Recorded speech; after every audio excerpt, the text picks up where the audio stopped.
Bienvenue sur France 24. Vous nous rejoignez, il est 19h à Paris. À la une de l'actualité en Ukraine, le bilan de l'accident d'hélicoptère s'élève à 14 morts.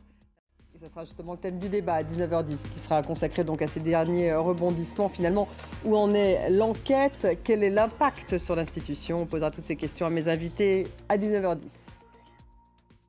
En Ukraine, le bilan de l'accident d'hélicoptère s'élève donc à 14 morts, dont des enfants. L'appareil s'est écrasé tôt ce matin sur une école maternelle dans la banlieue de Kiev. Parmi les victimes, il y a le ministre de l'Intérieur, Nicolas Chamontin.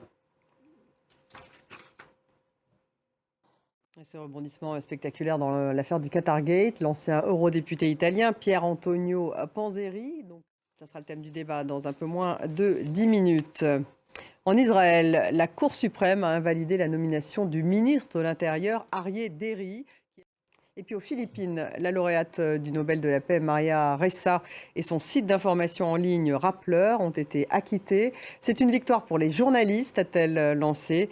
La Nobel de la paix était accusée d'évasion fiscale. Jules Boiteau. En France, c'est demain la première journée d'action à l'appel des 8 principaux syndicats contre la réforme des retraites. Une journée qui s'annonce très suivie. Dans les écoles, 70% des enseignants seront grévistes. Le gouvernement met en garde contre un blocage du pays. Alors à quoi peut-on s'attendre? Élément de réponse avec Manon Haribé, Valérie Lucas.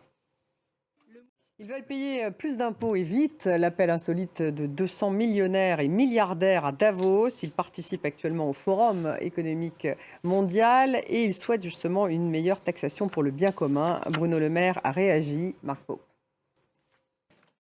Qui est donc le généreux donateur du Val, une commune du Var qui a subi d'importants dégâts après les pluies torrentielles d'octobre 2021. Suite aux intempéries, la mairie a perçu un chèque de 20 000 €.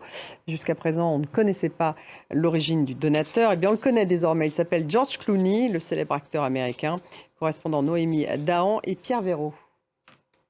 Merci de nous avoir suivis. Restez avec nous dans quelques minutes. Le débat consacré à ce rebondissement dans l'affaire du Qatargate.